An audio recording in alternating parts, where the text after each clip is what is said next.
semuanya, kembali lagi di YouTube channel kami. Dan saat ini kami mau membahas mengenai pemeriksaan akuntansi dengan tema perencanaan dan penugasan audit, yang akan dibahas oleh saya sendiri, Willy Marpaung, dan juga rekan-rekan saya nanti yaitu Rosliana Berutu dan juga Sapira Afdila, yang dimana ini merupakan tugas yang diberikan oleh dosen pengampu pemeriksaan akuntansi, yaitu Bapak Andri Zainal PhD AKCA dan juga Ibu Rini Herliani SE MPD MSI AKCA. Dan selamat menyaksikan. Nah, untuk materi yang pertama yaitu perencanaan audit. Sebenarnya perencanaan audit itu apa ya kan? Nah, ini saya akan bahas pengertian daripada perencanaan audit tersebut. Perencanaan audit adalah total lamanya waktu yang dibutuhkan oleh auditor untuk melakukan perencanaan audit awal sampai pada pengembangan rencana audit dan program audit menyeluruh. Variabel ini diukur dengan menggunakan jam perencanaan audit. Keberhasilan penyelesaian perikatan audit sangat ditentukan oleh kualitas perencanaan audit yang dibuat oleh auditor. Nah, kemudian ini ada beberapa pengertian dari lembaga-lembaga dan juga menurut para ahli. Nah, di sini menurut IAI dikatakan pekerjaan harus direncanakan sebaik-baiknya dan jika digunakan asisten harus disupervisi dengan semestinya. Jadi memang jika memakai asisten maka haruslah asisten yang memang sudah mahir dan juga memanajemennya dengan baik, ya kan? Dan kemudian menurut Sukristo Agus dalam bukunya yaitu Auditing, yaitu menerangkan bahwa perencanaan dan supervise berlangsung terus-menerus selama audit. Auditor sebagai petanggung jawab akhir atas audit dapat mendelegasikan sebagian fungsi perencanaan dan supervise auditnya dalam kantor akuntannya, baik juga asistennya. Menurut standar auditing 316 dalam standar profesional akuntan publik atau Ikatan Akuntan Indonesia 2001 mensyaratkan agar audit dirancang untuk memberikan keyakinan memadai atas pendeteksian salah saji yang material dalam laporan keuangan. Nah, menurut SA seksi 326 PSA nomor 7 yaitu paragraf audit nomor 20 menyatakan bahwa auditor pada hakikatnya harus dirumuskan dalam jangka waktu dan biaya yang wajar. Jadi sebelum diadakannya auditor maka harus dilaksanakan perencanaan-perencanaan, dan inilah perencanaan audit tersebut.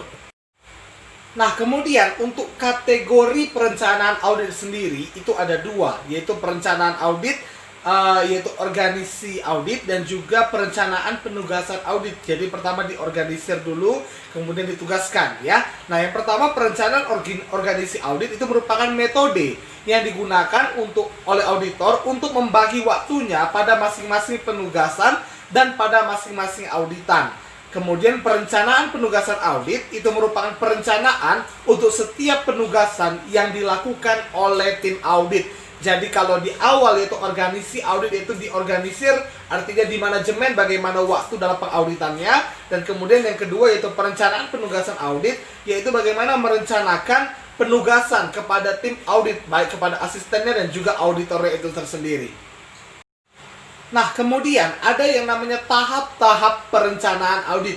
Sebagaimana perencanaan maka harus ada tahap-tahapnya, dan ini adalah tahap-tahap perencanaan audit. Yang pertama yaitu memahami bisnis dan industri klien, ya. Jadi informasi yang harus diperoleh dalam rangka pengetahuan tentang bisnis yang diharapkan meliputi kondisi ekonomi secara umum, industri di mana klien berusaha, kemudian rasio-rasio keuangan rata-rata industri, lalu entitas kliennya tentunya, ya.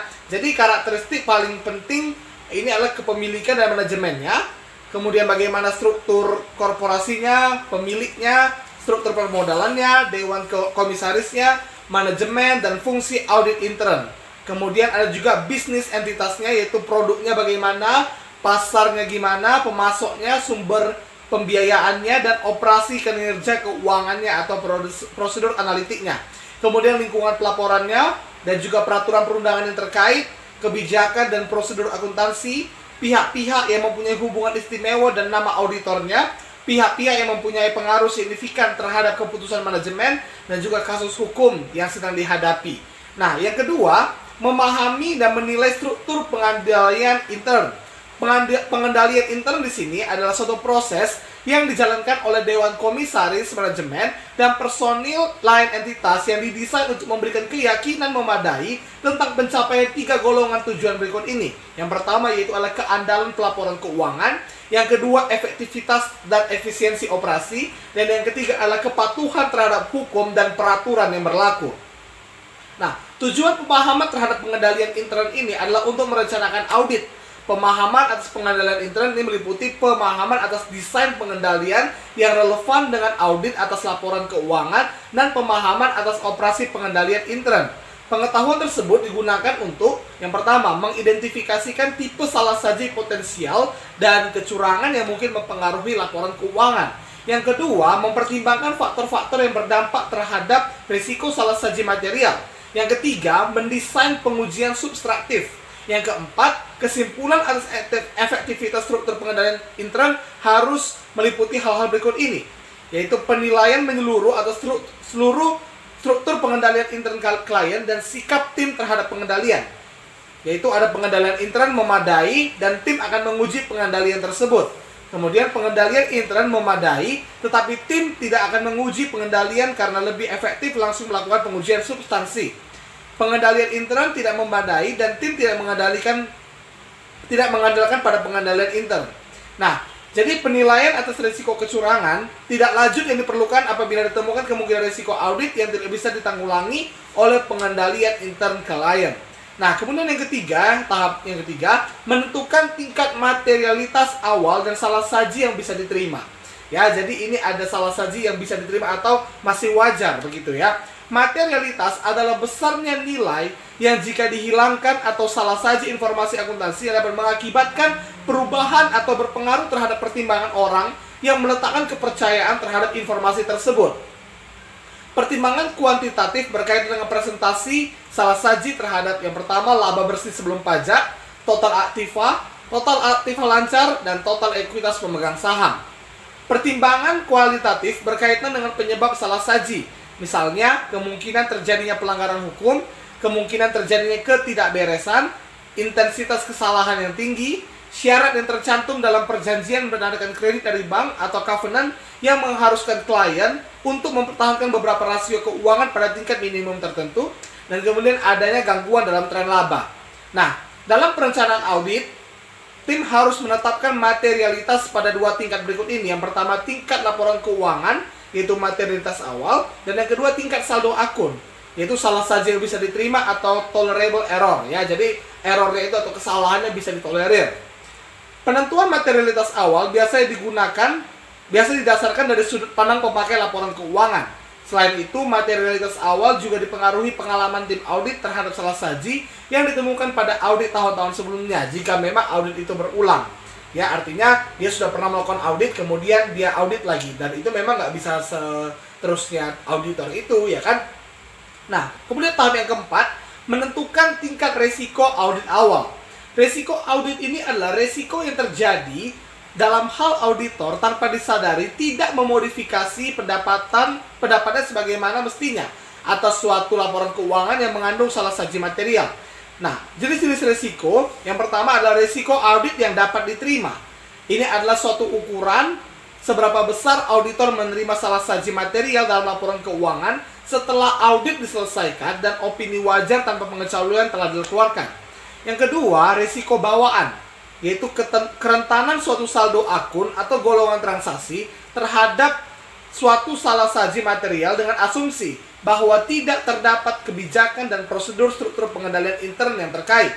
Dan kemudian ada risiko pengendalian, yaitu risiko terjadinya salasaji material dalam suatu asersi yang tidak dapat dicegah atau dideteksi secara tepat waktu oleh struktur pengendalian intern entitas.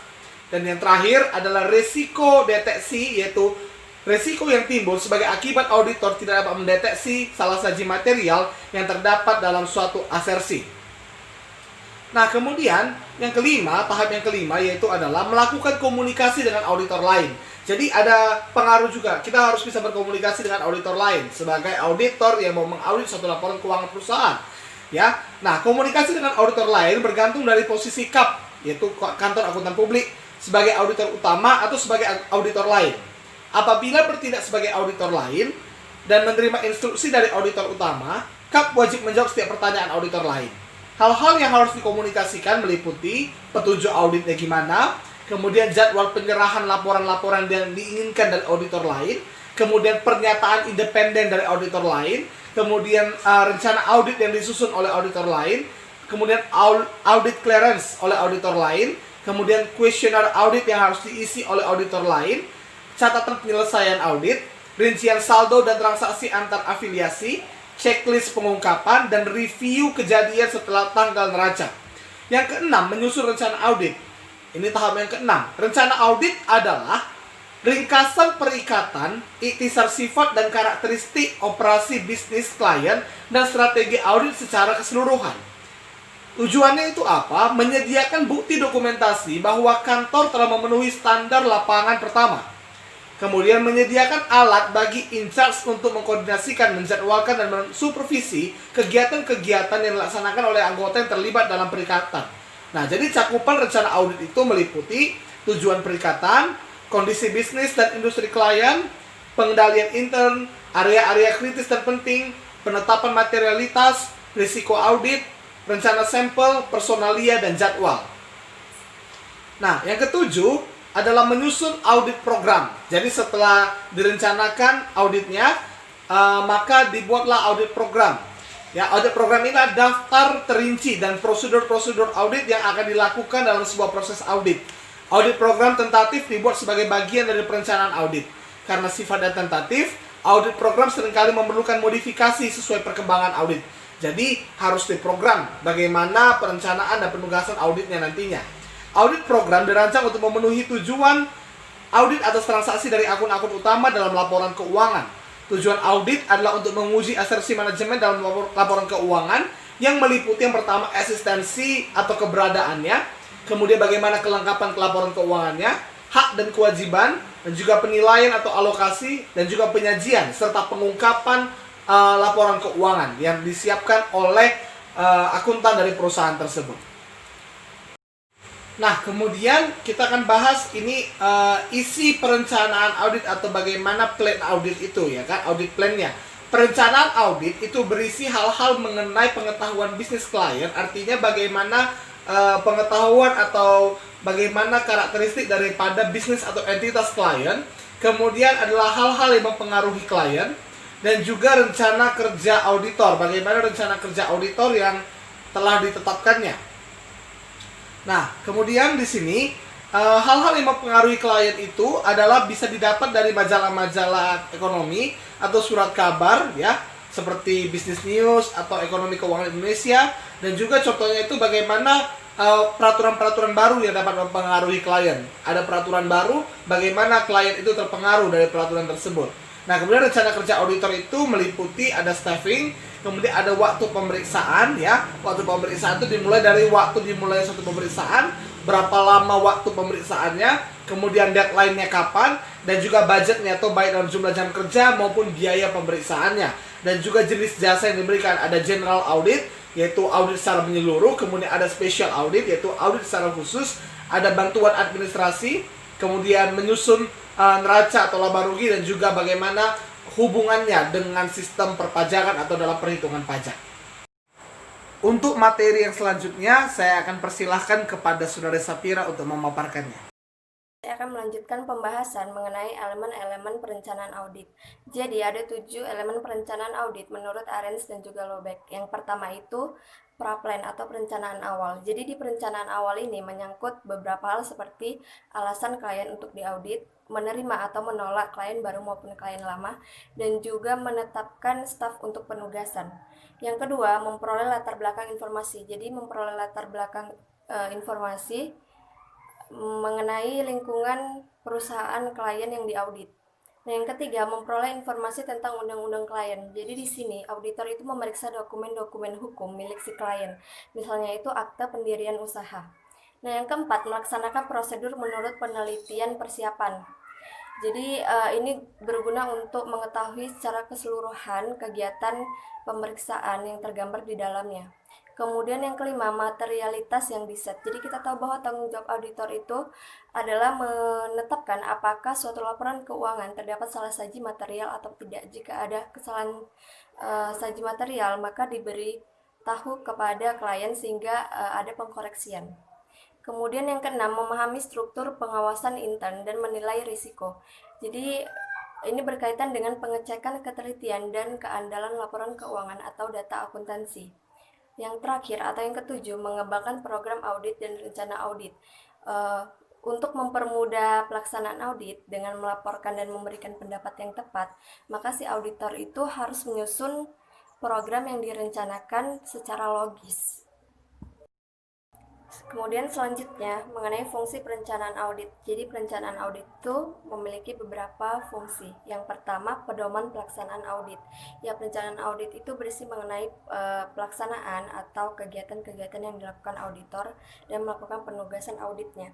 Nah, yang kemudian kedua itu dasar untuk menyusun anggaran. Ini berkaitan dengan anggaran biaya penugasan audit yang diperkirakan. Nah, kemudian yang ketiga, alat untuk memperoleh partisipasi manajemen.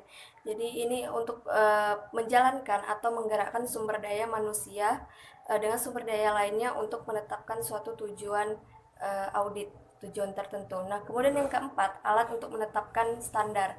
Ya, tentu perencanaan audit itu dibuat untuk menetapkan tujuan audit. Yang kelima, alat pengendalian.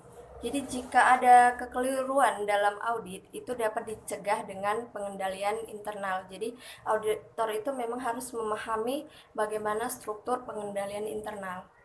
Yang keenam, bahan pertimbangan bagi akuntan publik yang diberi penugasan oleh perusahaan.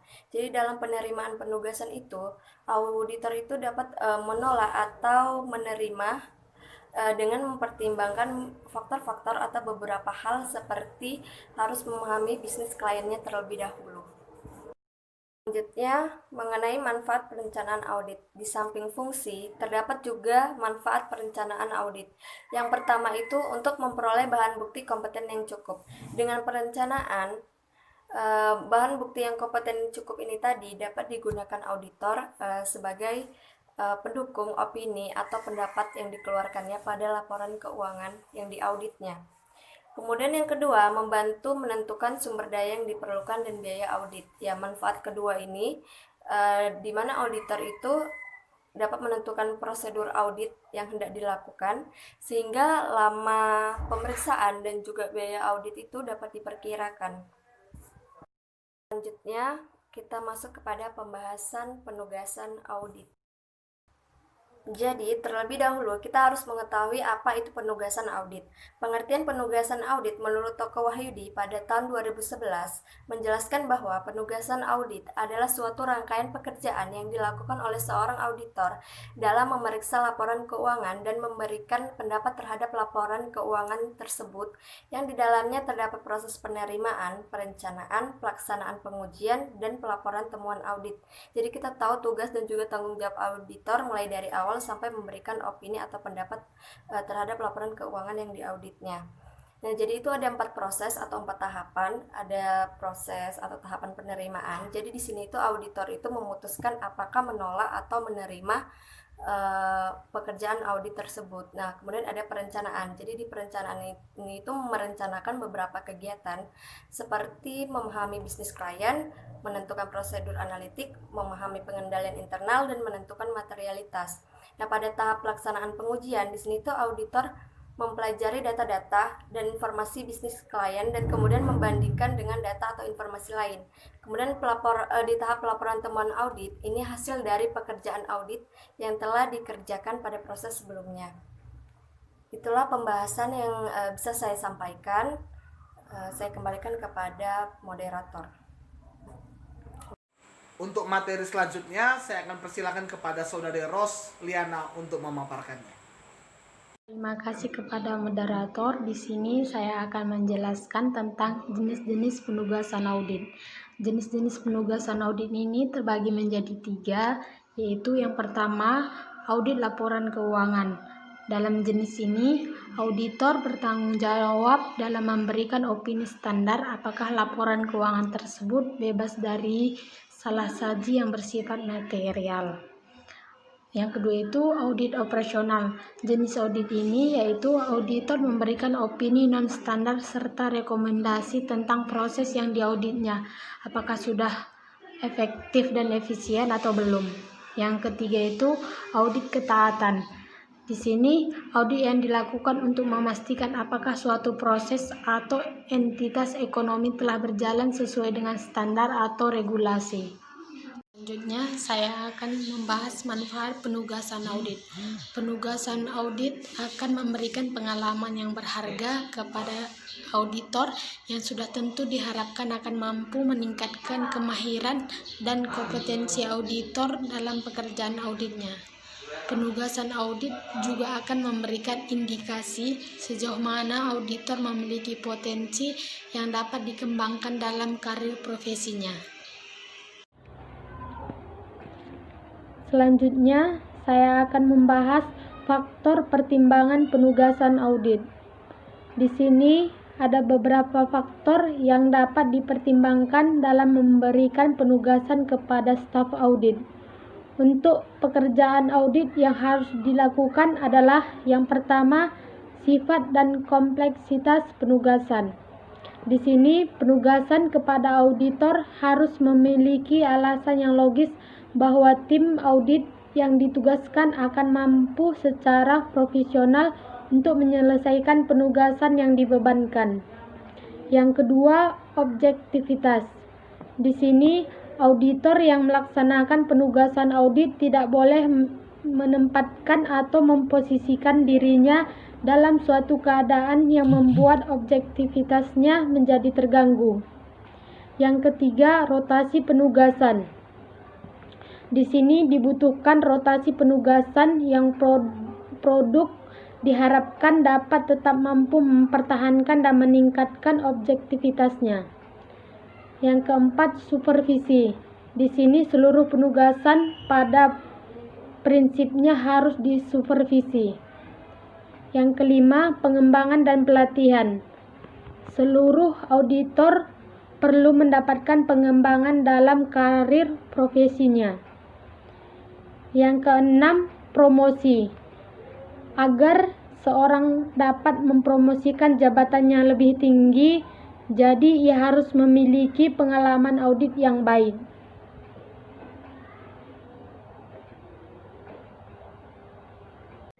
Selanjutnya, saya akan membahas tentang penerimaan penugasan audit. Penerimaan penugasan audit berkaitan dengan memutuskan apakah perkiraan audit dapat diterima atau ditolak. Oleh karena itu, auditor harus mempertimbangkan secara matang setiap permintaan auditing atau penugasan audit dari klien.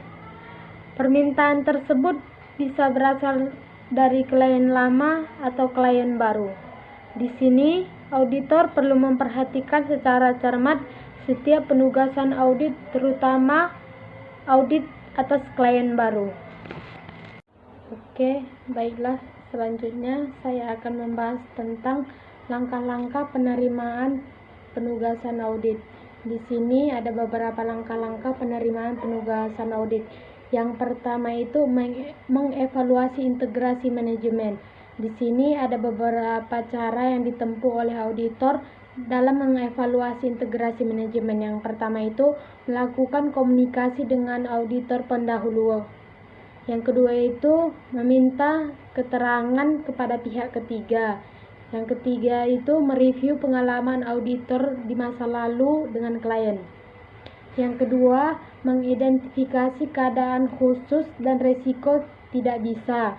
Di sini ada beberapa hal yang berhubungan dengan pengambilan keputusan untuk menerima penugasan. Yang pertama itu mengidentifikasi pemakaian laporan audit.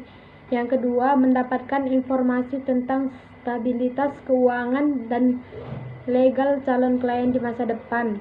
Yang ketiga itu mengevaluasi auditabilitas perusahaan klien. Yang ketiga itu menilai kemampuan untuk memenuhi standar umum auditing. Di sini penilaian kemampuan memenuhi standar umum yang pertama itu penentuan kompetensi untuk melaksanakan audit. Yang kedua itu pengevaluasian independen. Yang ketiga, penentuan kemampuan melaksanakan audit secara cermat dan seksama. Yang keempat itu menyiapkan surat penugasan audit. Di sini surat penugasan audit dibuat oleh auditor untuk kliennya. Demikianlah presentasi dari saya kembalikan kepada moderator. Kesimpulan daripada presentasi kami pada hari ini yaitu perencanaan audit itu merupakan tahap penting bagi auditor dalam setiap hendak melakukan audit, baik dalam audit keuangan, audit kinerja maupun audit tujuan tertentu. Dalam setiap penugasan audit, auditor harus menyusun rencana audit. Jadi plan auditnya itu harus ya, audit plannya itu harus ya. Rencana audit dimaksudkan untuk menjamin bahwa tujuan audit tercapai secara berkualitas, efisien, dan efektif. Dalam merencanakan penugasan audit, auditor menetapkan sasaran, ruang lingkup, metodologi, dan alokasi sumber daya. Dan penugasan audit akan memberikan pengalaman yang berharga kepada auditor dan sudah tentu diharapkan akan mampu meningkatkan kemahirannya dan kompetisi auditornya dalam pekerjaan auditnya. Penugasan audit juga dapat memberikan indikasi sejauh mana auditor memiliki potensi yang dapat dikembangkannya dalam karir profesinya. Jadi, perencanaan audit itu sangatlah penting dalam proses audit, begitu juga penugasan audit, di mana itu bisa memberikan potensi kepada auditor untuk mengembangkan karir yang ia punyai sebagai profesinya sebagai seorang auditor. Terima kasih sudah menyaksikan video ini, dan kiranya memang video ini memberikan manfaat, kiranya video ini memberikan informasi, dan juga bisa menambah wawasan kita semuanya. Sampai jumpa di video berikutnya. Terima kasih.